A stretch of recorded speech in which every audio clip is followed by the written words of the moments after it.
मांगे पूरी करो, हमारी मांगे पूरी करो। We want justice, we want justice, we want justice, we need, we need, we need, we want justice, we want justice, we want justice। हमारी मांगे पूरी करो, वरना कुर्सी खाली करो। हमारी मांगे पूरी करो, वरना कुर्सी खाली करो। हमारी मांगे पूरी करो, वरना कुर्सी खाली करो। हमारी मांगे पूरी करो, वरना कुर्सी खाली करो। We want justice, we want justice, we want justice, we want justice, we need, we need, we want justice, we want justice, we want justice, we want justice। मेरा नाम रामप्रसाद नागरे है। मैं महाराष्ट्र से आया हूँ। मैं government college of pharmacy Aurangabad Maharashtra में पढ़ता हूँ। 2008 साल में मुख्य डिमांडें क्या है? हमारी मुख्य डिमांड ये है कि डॉक्टर ऑफ फार्मेसी की जो कोर्स नया लाया गया है इंडिया में, उसी के हिसाब से क्लिनिकल फार्मासिस्ट कैडर की निर्मित करनी चाहिए। उसका निर्माण अगर नहीं होता है तो लगभग 1 लाख स्टूडेंट्स जो कि अभी पढ़ रहे हैं और पास आउट हो चुके हैं, उनके पास जॉब नहीं है। अगर ये बन भी नहीं गया तो फ्यूचर में जितने भी स्टूडेंट इसमें पढ़ाई कर रहे हैं, वही सभी स्टूडेंट को बेरोजगार रहना पड़ेगा पूरे जिंदगी भर के लिए। और पूरे हेल्थ सिस्टम में जो बदलाव लाना चाहते हैं, जो कि पेशेंट को अच्छा वाला केयर जो कि फॉरेन कंट्रीज में मिलता है, उनके औषधि के, उनके डिसीज़ के रिलेटेड जो भी उनको जानकारी मिलती है, जो भी सेवाएं मिलती है, वो इंडिया में नहीं मिलेंगी और हेल्थ सेक्टर में वो बदलाव नहीं आएगा। 2008 साल में फार्मेसी काउंसिल ऑफ इंडिया और सेंट्रल हेल्थ मिनिस्ट्री ने ये कोर्स इंडिया में इंट्रोड्यूस कर दिया, पर उसके बाद उसके हिसाब से जो क्लिनिकल फार्मासिस्ट कैडर की निर्माण करना चाहिए था, उसका निर्माण अभी भी नहीं हुआ है। 10 सालों में ना सेंट्रल गवर्नमेंट ना किसी स्टेट गवर्नमेंट में इसके लिए कोई स्टेप्स नहीं लिए गए। इस वजह से सभी स्टूडेंट्स, 1 लाख स्टूडेंट्स अभी बेरोजगार है।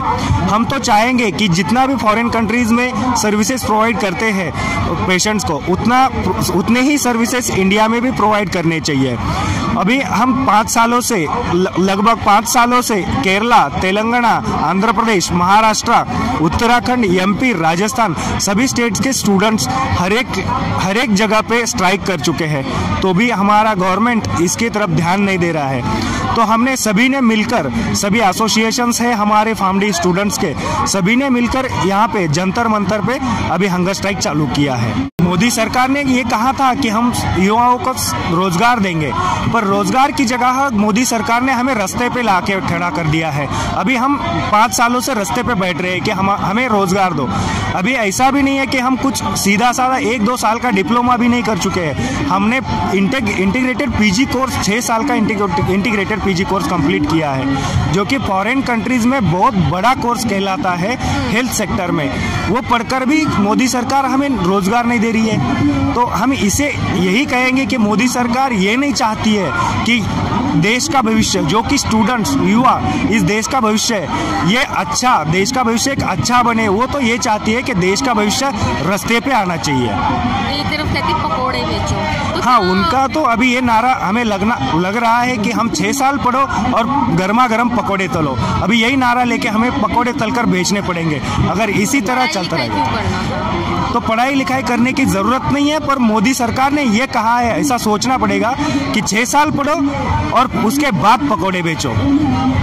सरकार से क्या अपील करेंगे? हम सरकार से यही दरख्वास्त करेंगे, अगर यहाँ पे हंगर स्ट्राइकर्स को किसी भी तरह की हार्म पहुँचती है तो ये सरकार की हार होगी। और हम पूरे देश में जाकर, हम 1 लाख स्टूडेंट हैं, हम पूरे देश में जाकर यही कहेंगे कि अगली बार या किसी भी बार मोदी सरकार नहीं चाहिए देश में।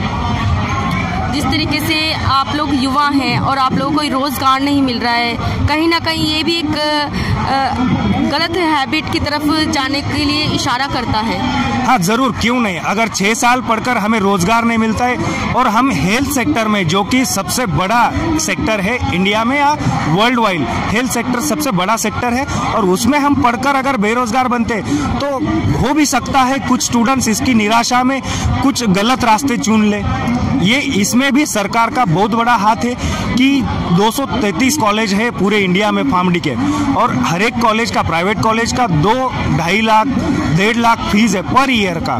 बच्चे खुद के जेब में से अपने फैमिली से लेकर 20-20 लाख पढ़ाई में इन्वेस्ट कर रही है 6 साल, और उसके बाद उनके लिए रोजगार नहीं है। तो हो भी सकता है, और क्यों कौन नहीं कह सकता है कि इसकी आशंका जरूर आती है कि बच्चे स्टूडेंट्स पढ़ाई करने के बाद गलत रास्ते चुन सकते हैं, और इसके लिए जिम्मेदारी मोदी सरकार रहेगी।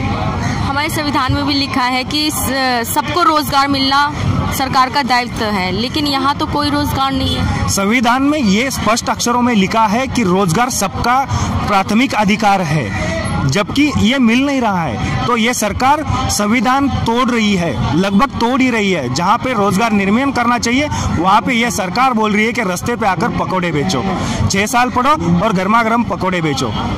एक तरफ कहते हैं कि युवा जो है भारत का भविष्य है। हाँ, हमारे संविधान में भी है कि ये जो भी युवा है वो देश का भविष्य है, पर देश का भविष्य तभी बनेगा जब वो देश के भविष्य के बारे में सोचेंगे और देश के भविष्य को डेवलपमेंट की तरफ लेके जाएंगे। वो तो डेवलपमेंट छोड़ दो, वो तो बेरोजगार बना के उनको एक जगह पे खड़ा करके पकौड़ा बेचना या बेरोजगारी ऐसी चीज है कि वो खुद की फैमिली नहीं संभाल सकेंगे, तो वो देश क्या संभालेगा युवा। तो देश का भविष्य वैसे भी तो रास्ते पर आ चुका है। तो ये सरकार ने सोचना चाहिए देश का भविष्य रास्ते पे डेवलपमेंट की तरफ है या बेरोजगार की तरफ है। टोटल आप कितने राज्यों से आए हैं? हम यहाँ पे टोटल 13 राज्यों से आए हुए हैं, और सभी स्टूडेंट हम यहाँ पे आए हैं महाराष्ट्र, आंध्र प्रदेश, तेलंगाना, कर्नाटका, तमिलनाडु, गुजरात, पंजाब, मध्य प्रदेश, राजस्थान, उत्तराखंड और उसके बाद है Haryana. Justice! We need! Cadre! We want! Justice! We want! Justice! We